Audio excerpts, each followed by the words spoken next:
अस्सलाम वालेकुम।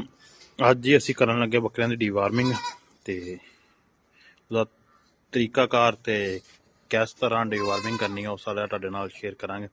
ਸਭ ਤੋਂ ਪਹਿਲੇ ਤੇ ਬੱਕਰੇ ਨਾ ਇੱਕ ਛੋਟੇ ਬਾੜੇ ਦੇ ਵਿੱਚ ਸ਼ਿਫਟ ਕਰ ਲਿਆ ਤਾਂ ਕਿ ਪਕੜਨੇ ਜਿਹੜੇ ਨਾ ਆਸਾਨ ਹੋ ਜਾਣ। ਦੂਸਰੀ ਚੀਜ਼ ਜਿਹੜੀ ਆ ਉਹ ਰਾਤ ਦੇ ਵਕਤ ਡੀਵਾਰਮਿੰਗ ਕਰਨ ਲੱਗੇ ਆ।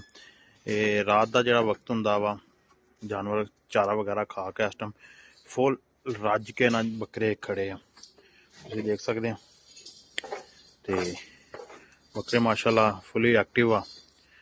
ਤੇ ਇੱਕ ਚੀਜ਼ ਦਾ ਖਾਸ ਖਿਆਲ ਰੱਖਣਾ, ਜਦੋਂ ਬੱਕਰਿਆਂ ਦੀ ਡੀਵਾਰਮਿੰਗ ਕਰਨੀ ਹੈ ਨਾ ਤੇ ਪਹਿਲੇ ਨੋਟ ਕਰ ਲੈਣਾ, ਦੇਖਣਾ ਕੋਈ ਬੱਕਰਾ ਵਿੱਚੋਂ ਨਾ ਬਿਮਾਰ ਨਾ ਹੋਵੇ, ਥੋੜਾ ਢਿੱਲਾ ਮੱਠਾ ਨਾ ਹੋਵੇ। ਉਹ ਜਾਨਵਰ ਦੀ ਡੀਵਾਰਮਿੰਗ ਕਰੋਗੇ ਤਾਂ ਨੁਕਸਾਨ ਕਰੋਗੇ। ਮਾਸ਼ਾਅੱਲਾ ਸਾਰੇ ਬੱਕਰੇ ਐਕਟਿਵ ਆ। ਤੇ ਹੁਣ ਡੀਵਾਰਮਿੰਗ ਜਿਹੜੇ ਤਰੀਕੇ ਨਾਲ ਕਰਨ ਲੱਗੇ ਉਹ ਮੈਂ ਤੁਹਾਡੇ ਨਾਲ ਸ਼ੇਅਰ ਕਰਦਾ।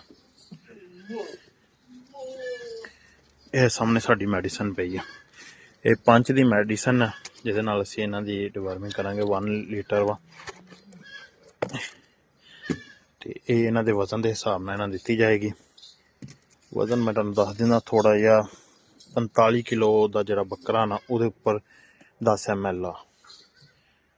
ਤੇ ਜਿੰਨੇ ਵੀ ਬੱਕਰੇ ਆ ਛੋਟੇ ਵੀ ਆ ਬੜੇ ਵੀ ਆ, ਤੇ ਕੁਛ ਇਸ ਤਰ੍ਹਾਂ ਦੇ ਛੋਟੇ ਬੱਕਰੇ ਵੀ ਆਏ ਆ।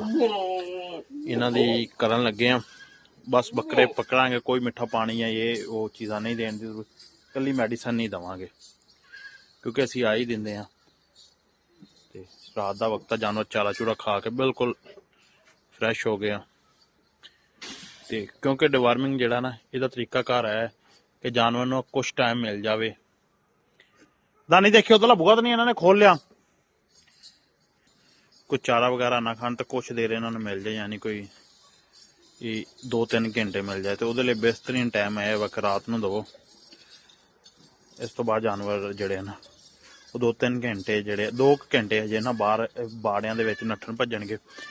शाम नूं डेली इन्हां छड्ड दी दा नट्ठ भज लेंदे आ, तो उस तो बाद इन्हां नूं शैड च बंद कर दिता जाएगा। अल्लाह हाफिज़।